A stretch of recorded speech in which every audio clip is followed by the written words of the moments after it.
Hi friends, welcome back to Judy's lifestyle. எல்லோரும் எப்படி இருக்கீங்க? நாங்கள் ரொம்ப நல்லாயிருக்கோம். அண்ட் இந்த வீடியோ வந்துட்டு நீங்கள் வந்து தம்ப்நெயில் பார்த்தே வந்து கண்டுபிடிச்சிருப்பீங்க. ஒரு வெஜ்ஜு லஞ்ச் மெனு தான் வந்துட்டு நம்ம பார்க்க போகிறோம். ஸோ டேரெக்டாக வந்து வீடியோக்குள்ளே நான் வந்தாச்சு. அன்றைக்கி வந்து veg pulao and meal maker வந்து ஃப்ரை 65 மாதிரி வந்து பண்ண போகிறேன். ஸோ அண்ட் சன்னா கிரேவி வந்து பண்ண போகிறேன். இந்த 3 ரெசிபி வந்துட்டு நான் உங்களுக்கு வந்து இப்போ கொடுக்க போகிறேன். ஸோ இது வந்துட்டு நல்லா வந்து நீங்கள் தண்ணியில் வந்துட்டு சுடு தண்ணியில் போகிறதாலும் பரவாயில்ல, நார்மல் வாட்டரில் நீங்கள் ஊற வச்சுருந்தாலும் பரவாயில்ல. நான் வந்து நல்லா வாஷ் பண்ணிவிட்டேன் முன்னாடி. அந்த மீல் மேக்கரில் வந்துட்டு ஒரு மாதிரி ஒரு ஸ்மெல் வரும்ல, ஒரு பச்சை வாசனை வரும். ஸோ நல்லா நான் வந்துட்டு அதை வாஷ் பண்ணிவிட்டு ஒரு 3-4 தடவை அதுக்கப்புறம் ஊற வச்சுட்டு நல்லா அந்த தண்ணியை வந்து ஸ்க்வீஸ் பண்ணி எடுத்துருங்க, புழிஞ்சு எடுத்துட்டு. அண்ட் இப்போ வந்து மசாலா வந்து நம்ம இதுக்கு வந்து தேவையானது வந்து சேர்த்துக்கலாம். 1.5 டீஸ்பூன் வந்துட்டு இஞ்சி பூண்டு பேஸ்ட் வந்துட்டு நான் சேர்த்துருக்கேன். இதுக்கு எவ்வளோத்துக்கு எவ்வளோ ஊறுதோ உங்களுக்கு வந்து நல்ல மசாலா வந்து உள்ளே இறங்குங்க, சூப்பராக இருக்கும் டேஸ்ட்டு. முடிஞ்ச வரைக்கும் மார்னிங் செய்கிறீங்கன்னா நைட்டு கூட நீங்கள் ஊற வச்சு நீங்கள் ஃப்ரிட்ஜில் வந்து போட்டு வச்சிட்டிங்கன்னா மார்னிங் எடுத்து வறுக்கும் போது கூட நல்லாயிருக்கும். ஸோ இப்போ 65 மசாலா வந்து நான் சேர்த்துருக்கேன். சிக்கன் 65 மசாலா தான் ஆஸ் யூஷுவல். அண்ட் தேவையான அளவுக்கு உப்பு வந்து சேர்த்துருக்கேன். சிக்கன் 65ல் உப்பு இருக்கும், நான் நிறைய இதில் சொல்லியிருக்கேன், அதனால் நீங்கள் பார்த்துட்டு சேர்த்துக்கோங்க. அண்ட் கொஞ்சமாக தயிர் வந்து ஒரு 1.5 ஸ்பூன் கிட்ட சேர்த்துருக்கேன் இப்போது. அண்ட் இப்போ வந்து கார்ன்ஃப்ளவர் மாவு வந்துட்டு 1 ஸ்பூன் வந்து போட்டிருக்கேன். அப்புறம் அரிசி மாவு வந்துட்டு ஒரு ஸ்பூன் வந்து போட்டுக்கோங்க. இது ஒரு பைண்டிங்கு அண்ட் கிறிஸ்பினஸ்க்கு தான் வந்துட்டு இதை வந்து நான் சேர்க்குறேன். ஸோ நல்லா ஒரு மிக்சிங் கொடுத்துட்டுங்க. இல்லை நீங்கள் நைட்டில் வேண்டாம், இல்லை மார்னிங் தான் ஃப்ரெஷ்ஷாக செய்யணுன்னா எல்லா வேலையும் ஆரம்பிக்கிறதுக்கு முன்னாடி, லஞ்ச் செய்கிறதுக்கு முன்னாடி இதை வந்துட்டு ஃபஸ்ட்டு நீங்கள் செஞ்சு நல்லா ஊற வச்சிட்டிங்கன்னா அது பாட்டு ஊறிட்டுருக்கோம். லாஸ்ட்டாக நீங்கள் வந்து பேக் பண்ண போகிறீங்க அப்படின்னாக்கா அதுக்கு கொஞ்சம் நேரத்துக்கு முன்னாடி வந்துட்டு இதை வறுத்துட்டு நீங்கள் வந்து கொடுத்து அனுப்பலாம். செம்மையாக இருக்கும். அதாவது நம்ம நான்வெஜ் சாப்பிடல அப்படின்ற டைமில் வந்துட்டு இந்த மாதிரி வறுத்து கொடுத்தா தான் என் பசங்களுக்கு இறங்குது, என்ன பண்ணுறது இல்லை. ஸோ நல்லா வந்து ஊற வச்சுருங்க. இதை ஒரு 1/2 hour இல்லை ஒரு 1 hour ஊறினா கூட ரொம்ப நல்லா டேஸ்ட்டாக இருக்கும். அது இறங்கும் அப்போ தான் அந்த மீல் மேக்கர் உள்ள. ஸோ இப்போ வந்து வெஜ் ஜீரா ரைஸ் வந்துட்டு எப்படி பண்ணலான்றது பார்த்துக்கலாம். அண்ட் எண்ணெய் தான் வந்து சேர்த்துருக்கேன். அண்ட் நெய் கொஞ்சம் வந்து நான் விட்டுருக்கேன். பிரியாணி இலை, அப்புறம் அன்னாச்சி பூ அண்ட் பட்டை ஒரு பீஸு அந்த மாதிரி வந்து போட்டுட்டு ஜீரா வந்துட்டு நிறைய சேர்த்துக்கிறேன். ஜீரகம் வந்துட்டு ஜீரா ரைஸ்ன்றனால ஜீரகம் வந்துட்டு கொஞ்சம் நான் வந்து எக்ஸ்ட்ராவே வந்து சேர்த்துருக்கேன். அண்ட் வெங்காயம் வந்துட்டு நீட்டாக கட் பண்ணி ஒரு 3 வெங்காயம் கிட்ட நான் வந்து மீடியம் சைஸ் வெங்காயம் வந்து சேர்த்துருக்கேன். ஸோ நல்லா வந்துட்டு வெங்காயத்தை வந்து வதக்குங்க. மெலிசா நான் கட் பண்ணலான்னு பார்க்காதீங்க, மெலிசா தான் கட் பண்ணியிருக்கேன். அது மொத்தமாக போடும்போது அப்படி இருக்குது. இப்போ பார்த்தீங்கன்னா தெரியும், அது வந்துட்டு கரெக்டாக தனியாக பிரிஞ்சு வந்துடும் நம்ம வதக்கும் போது. ஸோ இப்போ வந்துட்டு உப்பு கொஞ்சமாக சேர்த்துருக்கேன். நம்ம பார்த்துட்டு அப்புறமா கூட சேர்த்துக்கலாம். ஆனால் இப்போ கொஞ்சமாக வந்துட்டு உப்பு வந்து சேர்த்துட்டு ரொம்ப வந்து வதக்க விட்டுடாதீங்க. வெங்காயத்தை லைட்டாக வந்து வதங்கினா போதும். இந்த மாதிரி கண்ணாடி பதம்னு சொல்லுவாங்களா, அந்த அளவுக்கு வதங்கினாலே போதும். ஏன்னா இந்த ரைஸ் பொறுத்த வரைக்கும் வெங்காயம் வந்து ரொம்ப வந்து வதங்கிடுச்சுன்னா கலர் வந்து மாறிடும், ரைஸோட கலர் வந்து மாறிடும். ரைஸோட கலர் ஒயிட்டாக தான் இருக்கணும் உங்களுக்கு. ஸோ இப்போ வந்து இஞ்சி பூண்டு பேஸ்ட் வந்து ஒரு 1.5 ஸ்பூன் வந்து சேர்த்துட்டு நல்லா வந்து அந்த ராஸ்மெல் போகிற வரைக்கும் நல்லா வந்து வதக்கி விடுங்க. ஸோ வதக்கிட்டு இந்த ஸ்டேஜ் வந்துடுச்சு பாருங்கள். இப்போ வந்து காரத்துக்கு வந்து பச்சை மிளகா வந்து நான் ஒரு 7 பச்சை மிளகா வந்துட்டு கீரி வந்து சேர்த்துருக்கேன். இதுக்கு பச்சை மிளகா காரம் தான், வேறு எதுவும் காரம் கிடையாது இந்த சாப்பாடுக்கு மட்டும். ஸோ அதனால் பச்சை மிளகா சேர்த்துருக்கேன். அண்ட் ஒரு கைப்பிடி அளவுக்கு நல்ல கொத்தமல்லி வந்து ஃப்ரெஷ்ஷான கொத்தமல்லி வந்து சேர்த்துக்கோங்க. இந்த ஸ்டேஜில் வந்து இப்போ வந்து நீங்கள் புதினா இருந்தாலும் புதினா வந்து சேர்த்துக்கோங்க, ரொம்ப நல்லா ஃப்ளேவர் இருக்கும். அன்றைக்கி என்கிட்ட புதினா இல்லை, ஸோ அதனால் நான் வந்துட்டு அதை ஸ்கிப் பண்ணிவிட்டேன். வெறும் கொத்தமல்லி தான் இருந்ததுன்றனால அதை மட்டும் போட்டு செஞ்சேன். ஆனால் புதினா சேர்த்து செஞ்சிங்கன்னா இன்னமும் சூப்பராக அந்த ஃப்ளேவர் வந்து செம்மையாக இருக்கும். வதக்கும் போதே அந்த ஸ்மெல் பார்த்திங்கன்னா அவ்வளோ சூப்பராக இருக்கும். ஸோ அதனால் புதினா இருந்ததுன்னா கண்டிப்பாக மஸ்ட்டு வந்து சேர்த்துக்கோங்க. அண்ட் இது போட்டுட்டு நல்லா அந்த எல்லாமே ராஸ்மெல் போகிற வரைக்கும் நான் வதக்கிட்டு தயிர் வந்து ஒரு 1.5 ஸ்பூன் வந்துட்டு தயிர் வந்து இப்போ சேர்த்துருக்கேன். அந்த லைட் புளிப்பு தன்மைக்காக, நம்ம தக்காளி சேர்க்கல இல்லையா, வெறும் வெங்காயத்தில் தான் இது செய்ய போகிறோம். ஸோ அதனால் தக்காளி சேர்க்காத அந்த ஒரு புளிப்பு தன்மைக்காக லைட்டாக கொஞ்சமாக, ரொம்ப தெரியாது, லைட்டாக ஒரு புளிப்பு தன்மைக்காக 1.5 ஸ்பூன் வந்துட்டு தயிர் வந்து சேர்த்துருக்கேன். அண்ட் இப்போ வந்து இதுக்கு தண்ணி வந்து மிக்ஸ் பண்ணிக்கலாம். நான் மொத்தமாக பால் ஊற்றலை, அவ்வளோ பெரிய கிளாஸுமே தண்ணியும் பாலை வந்து மிக்ஸ் பண்ணி வந்து சேர்த்துருக்கேன். நான் வந்து 1.5 கப்பு வந்துட்டு எடுத்திருந்தேன் ரைஸ் வந்து, அந்த கப்பு நான் காமிச்சேன் இல்லைங்களா, அதில் வந்து 1.5 கப்பு வந்து ரைஸ் எடுத்திருக்கேன். ஸோ அதுக்கு வந்துட்டு நான் ஒரு கிட்டத்தட்ட 2மே வந்து சேர்த்துட்டேன். 1க்கு 1.5 கணக்கு வந்துட்டு நான் எடுத்திருக்கேன் தண்ணி. ஸோ 2 கப்பு ஃபுல்லாக வந்துட்டு தண்ணி சேர்த்துருக்கேன். பார்த்தீங்கன்னா காமிச்சிடலாம், இது பாதி அளவுக்கு தான் நான் தண்ணி எடுத்திருக்கேன். முக்கால்வாசி வந்து தண்ணி, கால்வாசி வந்து பால் சேர்த்துருக்கேன். பால் வந்து நம்ம வீட்டில் நம்ம காஃபி குடிப்போம் இல்லையா, ஆவின் பால், அதுதான் வந்து நான் சேர்த்துருக்கேன், தேங்காய் பால் கிடையாது. மார்னிங் டைமில் நீங்கள் தேங்காய் பால் எடுக்க முடியல அர்ஜென்ட்டுக்கு அப்படின்னு சொல்லிட்டு சொன்னீங்கன்னா இந்த மாதிரி வந்து நீங்கள் ட்ரை பண்ணலாம். டேஸ்ட் ஒன்றும் பெருசாக டிஃப்ரெண்ட்டே தெரியாது உங்களுக்கு, சூப்பராக இருக்கும் நிஜமாவே. இது தேங்காய் பாலில் செய்யணுன்னா நீங்கள் வந்து நார்மலி எப்போவுமே நம்ம வீக்கெண்டில் அந்த மாதிரி வந்து செஞ்சுக்கலாம். இந்த ஸ்டேஜில் நீங்கள் உப்பு காரம் பார்த்துட்டு இப்போ வந்துட்டு சேர்த்துக்காங்க, இல்லை இதுக்கப்புறம் சேர்க்க முடியாது இல்லையா. ஸோ இந்த ஸ்டேஜில் எனக்கு கொஞ்சம் உப்பு கம்மியாக இருந்த மாதிரி இருந்தது, அதனால் இன்னும் கொஞ்சம் வந்துட்டு நான் வந்து உப்பு சேர்த்துட்டு கொதிக்க விடுறதுக்காக மூடி போட்டு வச்சிடலாம். நான் யூனிட்டி ரைஸ் தான் வந்து எடுத்திருக்கேன். நல்லா ஒரு 4 வாட்டி வாஷ் பண்ணிவிட்டு நல்ல தண்ணியில் வந்து ஊற வச்சுருக்கேன். ஒரு 1/2 hour ஊறிச்சுனாலே போதும் உங்களுக்கு, ரொம்ப நேரம் ஊறணுன்னு கூட கிடையாது. ஸோ யூனிட்டி தான் எடுப்பேன். மோஸ்ட்லி பாஸ்மதி வந்து எடுக்க மாட்டேன். நான் எப்போவுமே வந்து யூனிட்டி தான் வந்து வாங்கி வீட்டில் வந்துட்டு ஸ்டாக்காக வந்து வச்சுருப்போம். வெஜ் பிரியாணி செய்கிறதாலும் சரி, நான்வெஜ் பிரியாணி செய்கிறதாலும் சரி, வெஜ் புலாவ் எல்லாத்துக்குமே வந்து இந்த யூனிட்டி ரைஸ் தான். இது வந்து சமையல்காரங்க வந்து யூஸ் பண்ணுறது. இந்த பிரியாணிலாம் பெரிய பெரிய கேட்ரிங்லாம் யூஸ் பண்ணுவாங்களே, அந்த ரைஸ் வந்து யூனிட்டி, அந்த இது தான் நாங்கள் யூஸ் பண்ணுவோம். ஸோ இப்போ வந்து நல்லா கொதிச்சதுக்கப்புறமா அரிசி வந்துட்டு சேர்த்துட்டு நம்ம வந்து ஜென்டலாக அப்படியே வந்து ஒரு மிக்ஸ் வந்து கொடுத்துட்டு மூடி போட்டு வச்சிடலாம். சூப்பராக இருக்கும். இந்த லஞ்ச் வந்து ட்ரை பண்ணி பாருங்கள் கண்டிப்பாக ஒரு நாள். இது பசங்க லஞ்ச் பாக்ஸுக்கு தான் நான் வந்து அன்றைக்கி வந்து செஞ்சுட்டு இருந்தேன் மார்னிங்கு. இந்த மாதிரி செஞ்சுட்டு ஒரு மாதிரி லைட்டு மைல்டு காரம் தானே இது. பசங்களுக்கு ரொம்ப குட்டி பசங்களுக்கு கூட நீங்கள் கொடுத்து அனுப்பலாம். அழகாக வந்து சாப்பிட்டு சூப்பராக வந்து சாப்பிட்டு வந்துடுவாங்க. அன்றைக்கி பசங்களுமே ரொம்ப நல்லா இருந்ததுமா, ஃப்ரெண்ட்ஸ் எல்லாருமே சொன்னாங்க சூப்பராக இருந்தது அப்படின்னு வந்து சொல்லியிருந்தாங்க. ஸோ நான் நடுவில் வந்து எடுத்துகிட்டு இன்னும் தண்ணி வத்தலை உங்களுக்கு தெரியும்னு நினைக்கிறேன், ஒரு மாதிரி இருக்குது. ஸோ ஒரு வாட்டி நல்லா கலந்து விட்டுட்டு மூடி போட்டு ஒரு 20 minutes வந்து தம் போட்டு அப்படியே விட்டுடுங்க. தம் மீன்ஸ் நான் அப்படியே மூடி போட்டு தான் வைப்பேன். இந்த தவா வைக்கிறது கீழே அதெல்லாம் நான் எதுவுமே பண்ண மாட்டேன். ஆனால் சூப்பராக வந்திருக்கும். ஸோ இப்போ சன்னாக்காக நான் வந்துட்டு நைட்டே வந்து ஊற வச்சுட்டேன். ஒயிட் சன்னா வந்துட்டு நைட்டு வந்துட்டு ஒரு 8 hours 9 hours வந்து ஊறி இருக்கணும்னு வைங்களேன். அது பாருங்கள் நல்லா குட்டியாக இருந்தது, நல்லா பெருசாகவே வந்துடுச்சு. ஸோ இப்போ லைட்டாக வந்து உப்பு போட்டுட்டு ஒரே ஒரு பட்டை துண்டு வந்து நான் சேர்த்துருக்கேன், ஒரு ஃப்ளேவருக்காக அதில் இறங்கும் அப்படின்னு சொல்லிட்டு. ஸோ மிக்சிங் கொடுத்துட்டு அதை வந்துட்டு ஒரு 4 விசில் வந்துட்டு விட்டு 4-5 விசில் வந்து விட்டு எடுத்துட்டிங்கன்னா நல்லாயிருக்கும். அண்ட் அதுக்கு வந்துட்டு வெங்காயம் தக்காளி வந்துட்டு ஒரு 4 வெங்காயம் வந்து நான் எடுத்திருக்கேன். அண்ட் ஒரு 4 தக்காளி வந்துட்டு எடுத்திருக்கேன். ஸோ மீடியம் சைஸ் தான். நம்ம வந்துட்டு ரேண்டமாக வந்து கட் பண்ணிக்கலாம். பெருசாக வந்து குட்டி குட்டியாக வந்து கட் பண்ணணும்னு அவசியம் இல்லை, ஏன்னா வதக்கி அரைக்க தான் போகிறோம். அதுக்காக தக்காளி வந்து இப்போ கட் பண்ணிகிட்ருக்கேன். லைட்டாக அந்த புளிப்பு தன்மை இருந்ததுன்னா கொஞ்சம் நல்லாயிருக்கும், அந்த சன்னா பொறுத்த வரைக்கும் சொல்கிறேன். ஏன்னா நீங்கள் ஹோட்டல்லலாம் சாப்பிடும்போது அந்த லைட் புளிப்பு அண்ட் லைட்டு ஸ்வீட்னஸ் வந்து அது வந்து இருக்கும். ஸோ வெங்காயமும் பாருங்கள் அதே மாதிரி க்யூப் சைஸாக தான் நான் வந்து கட் பண்ணியிருக்கேன். கடாயில் வந்துட்டு எண்ணெய் ஊற்றிட்டு நார்மலாக வெங்காயம் தக்காளி ரெண்டுத்தையுமே ஒன்றாவே நான் வந்து போட்டுடுறேன். ஒன்றாவே போட்டு நல்லா வதக்கிட்டு அதை வந்து அரைக்க தான் போகிறோன்றனால ஒன்றாவே சேர்த்துட்டு நல்லா அந்த பச்சை வாசனை போய் அது வந்து நல்லா வெந்து வந்துடும் இல்லைங்களா, நம்ம வதக்க வந்துட்டு வெந்து வந்துடும். ஸோ இப்போ ஒரு 10 முந்திரி கிட்ட நான் வந்து சேர்த்துருக்கேன். அந்த திக்னஸ் அந்த ரிச் டேஸ்ட் வந்து கிடைக்கும் உங்களுக்கு. நீங்கள் ஸ்கிப் பண்ணணுன்னா பண்ணிக்கலாம். இந்த இடத்துல வந்து முந்திரி வேண்டாம் எங்களுக்கு அப்படின்னாக்கா நீங்கள் வந்து முந்திரி வந்து விட்டுடலாம்.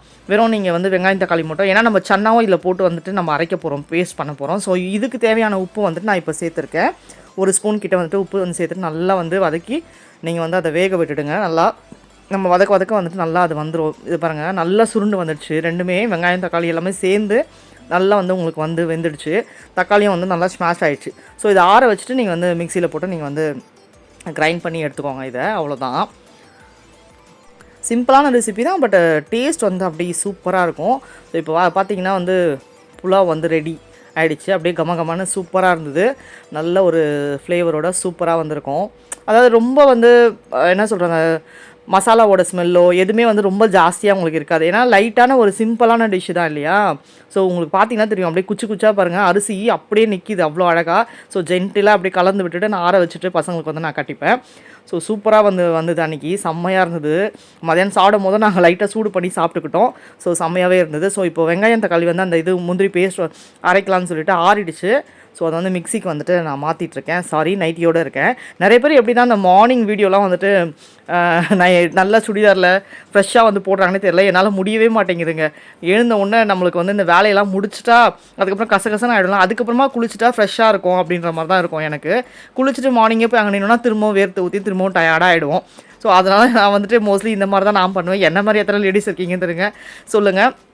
இல்லை நான் ஃப்ரெஷ்ஷாக தான் போயிட்டு நான் கிச்சனில் போய் சமைப்பேன் அப்படின்னு இருக்கவங்களாம் இருப்பாங்க. நான் சாமிலாம் கும்பிடும்போது நான் கண்டிப்பாக ஃப்ரெஷ்ஷாக தாங்க சாமி கும்பிடுவேன். அது வந்துட்டு ஸோ இப்போ வந்துட்டு அந்த சன்னாவும் கொஞ்சம் நான் போட்டு அதில் நல்லா கிரைண்ட் பண்ணி வந்து எடுத்துக்கலாம். அப்போ தான் இன்னும் கொஞ்சம் டேஸ்ட்டாக இருக்கும், திக்கும் வந்து உங்களுக்கு கிடைக்கும் அந்த கிரேவி. ஸோ இப்போ சன்னா அந்த பாத்திரமே நான் வந்துட்டு அலசிட்டு சும்மா லைட்டாக அலசிட்டு அதுலேயே வந்துட்டு நம்ம வந்துட்டு சேர்த்துக்கலாம். அண்ட் பட்டை வந்து போட்டிருக்கேன், பிரிஞ்சி இலை வந்துட்டு ஒன்று சேர்த்துருக்கேன், அண்ட் கொஞ்சமாக வந்துட்டு சீரகம் வந்து சேர்த்துருக்கேன். அவ்வளோதான். அதில் நம்ம இஞ்சி பூண்டு பேஸ்ட் வந்துட்டு சேர்த்துட்டு நம்ம வந்துட்டு நல்லா வந்து வதக்கிக்கலாம். அன்றைக்கி என்கிட்ட எதுவுமே ஏலக்காய் இல்லை, எதுவுமே எல்லாமே சுத்தமாக காலி ஆகிட்டு இருந்தது. ஏன்னா வாங்கணும் அதுக்கப்புறமா தான். அதனால் நான் எதுவுமே வந்து சேர்த்துக்கல. நீங்கள் உங்கள்கிட்ட இருந்ததுன்னா கிராம்பு 1 ஏலக்காய் 1 அப்படின்ற மாதிரி நீங்கள் வந்து சேர்த்துக்கோங்க. அதுக்கப்புறம் இஞ்சி பூண்டு பேஸ்ட் வந்துட்டு ஒரு 1.5 ஸ்பூன் வந்துட்டு நான் இப்போ சேர்த்துருக்கேன். சேர்த்துட்டு நல்லா அந்த ரா ஸ்மெல் வந்துட்டு போகணும். இஞ்சி பூண்டு பேஸ்ட்டோடது நல்லா அந்த எண்ணெயிலே வந்து வதக்கி கொடுங்க. மேலே தெளிக்கும் கண்டிப்பாக எண்ணெயில் போடும்போது. நான் அதுக்காக தான் வந்து மூடி போட்டுட்டு சும்மா மூடி ஃபுல்லாக போடலை, அப்படியே மேலாக வச்சுட்டு அப்படியே கலந்துட்டு இருந்தேன். ஸோ அது நல்லா ஸ்மெல்லு போனதுக்கப்புறமா இப்போ வந்து நம்ம பேஸ்ட் அரைச்சோம் இல்லைங்களா, முந்திரி, தக்காளி, வெங்காயம் அண்ட் கொஞ்சோண்டு சன்னா அதில் போட்டு அரைச்சிருக்கோம். ஸோ அதை வந்துட்டு அப்படியே போட்டு அதை வந்து இதோட பச்சை வாசனை போகிற வரைக்கும் கொஞ்சம் நேரம் அப்படியே வதக்கிட்டே இருங்க. அதுலேயே ஒரு 3-4 மினிட்ஸ் வந்துட்டு நல்லா வதக்குங்க.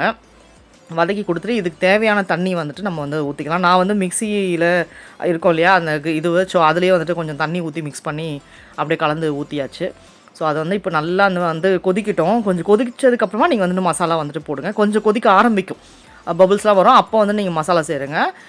உடனே போட்டுறாதீங்க. பாருங்கள், இந்த மாதிரி வந்து நுரை வந்து தள்ளி அப்படி வரும்போது நல்லா வெறும் பிளெயின் மிளகாத்தூள் தான் நான் வந்து சேர்த்துருக்கேன். இது வந்து சக்தி வந்து பிளெயின் மிளகாத்தூள். ஸோ இது வந்துட்டு அதாவது அவங்கவுங்க காரத்துக்கு ஏற்ற மாதிரி சேர்த்துக்கோங்க. நான் வந்துட்டு ஒரு 2 ஸ்பூன் கிட்டே சேர்த்துருப்பேன்னு நினைக்கிறேன்.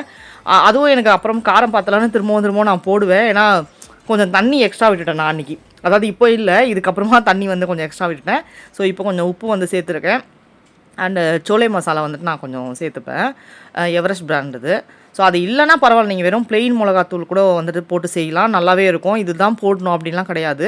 நம்ம வீட்டில் என்ன இருக்கும், பிளெயின் மிளகாத்தூள் வந்து நார்மலாக எல்லார் வீட்லையுமே இருக்கும். ஸோ அதை மட்டும் நீங்கள் போட்டு செஞ்சிங்கனாலே வந்துட்டு நல்லா டேஸ்ட் இருக்கும் உங்களுக்கு.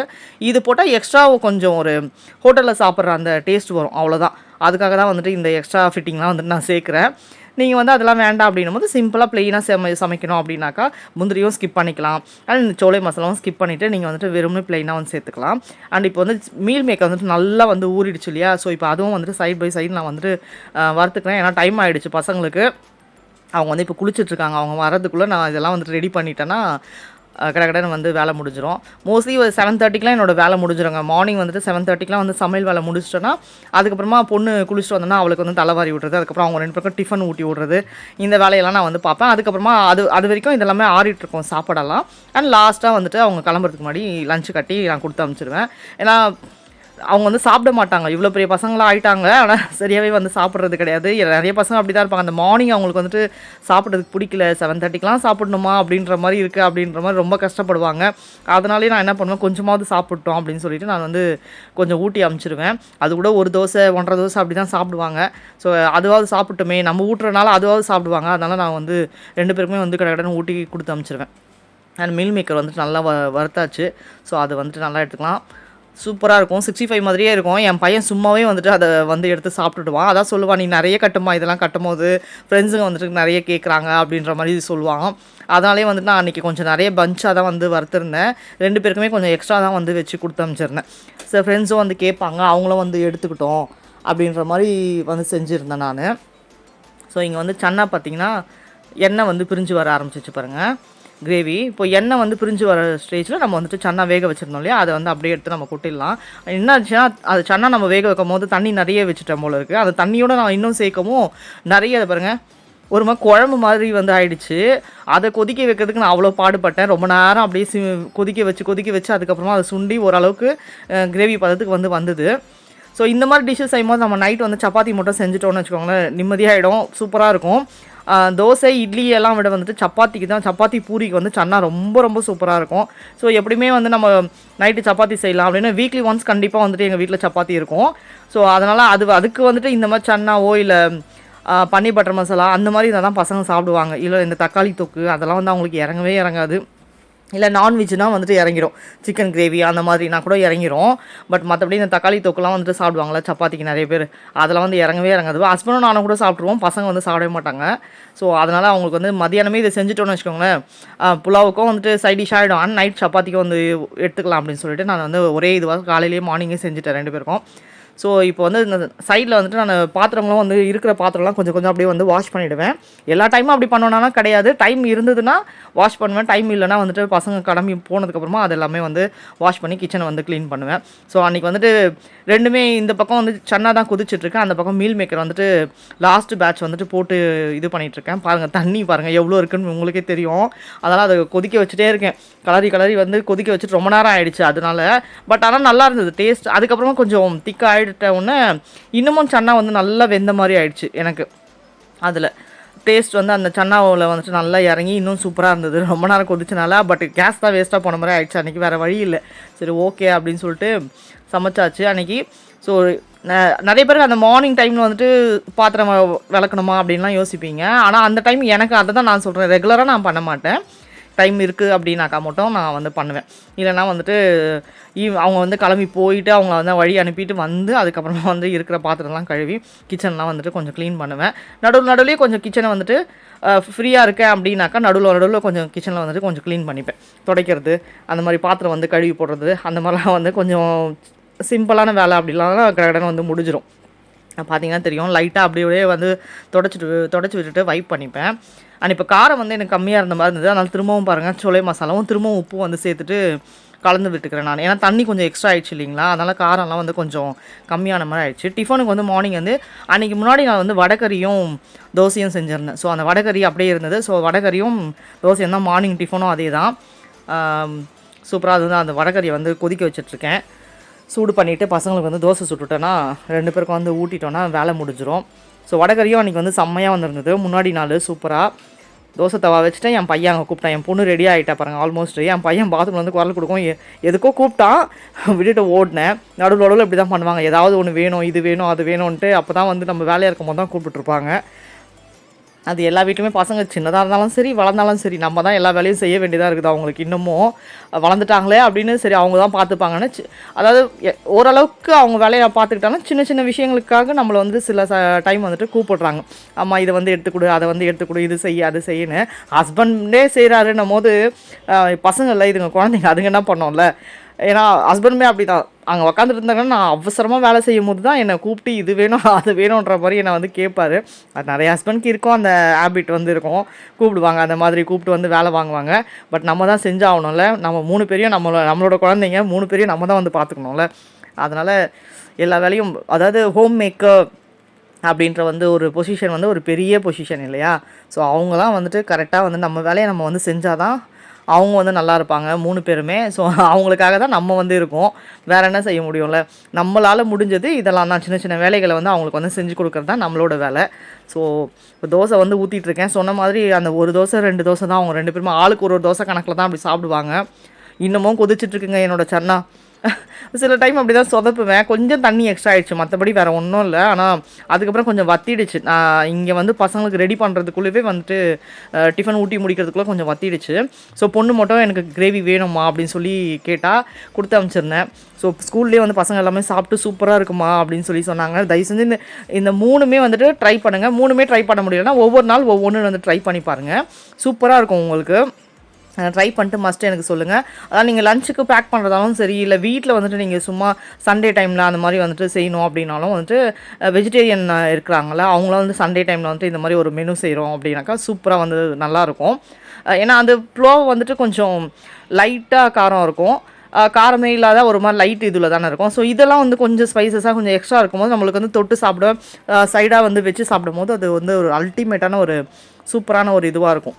ஸோ எப்போவுமே வந்துட்டு சாம்பார், காரக்குழம்பு, ரசம் அப்படின்னு செய்யாமல் இந்த மாதிரி வந்து கொஞ்சம் டிஃப்ரெண்ட்டாக வந்து செஞ்சால் பசங்களுக்கு வந்து பிடிக்கும் இல்லையா. அதனால் இன்றைக்கி கூட நான் வந்துட்டு வாய்ஸ் கொடுத்துட்ருக்கேன்னா மறுநாள் வந்து தேர்ஸ்டே இல்லையா. ஸோ அப்போவும் என் பொண்ணு வந்து வெஜ்ஜு புலாவ் செய்ய போறியாம்மா, ஒயிட் பிரிஞ்சியா அப்படின்னு சொல்லி கேட்டுட்டு இருந்தா. இல்லை நான் நார்மல் பிரிஞ்சி தான் வந்து செய்ய போகிறேன் அப்படின்னு சொல்லிட்டு இருந்தேன். ஸோ இப்போ லாஸ்ட்டாக வந்து ரெடி ஆகிடுச்சு. நல்லா எண்ணெய் பிரிஞ்சு திக்காகிடுச்சு கொஞ்சம் கிரேவி. ஸோ இப்போ வந்து லாஸ்ட்டாக கஸ்தூரி மேத்தி வந்துட்டு நான் வந்து க்ரஷ் பண்ணி வந்து சேர்த்துக்கிறேன். இதுவும் ஆப்ஷனல் தான். நீங்கள் வந்து நார்மலாக நம்ம வீட்டில் இருக்க கொத்தமல்லியை வந்து மேலாக தூவி இறக்குனீங்கன்னா சூப்பராக வந்திருக்கும். இந்த வீடியோ அவ்வளோதான். வீடியோ பிடிச்சிருந்தா லைக் பண்ணுங்கள், ஷேர் பண்ணுங்கள், சப்ஸ்கிரைப் பண்ணுங்கள், அண்ட் பெல் ஐக்கானையும் கிளிக் பண்ணுங்கள். தேங்க்ஸ் ஃபார் வாட்சிங்.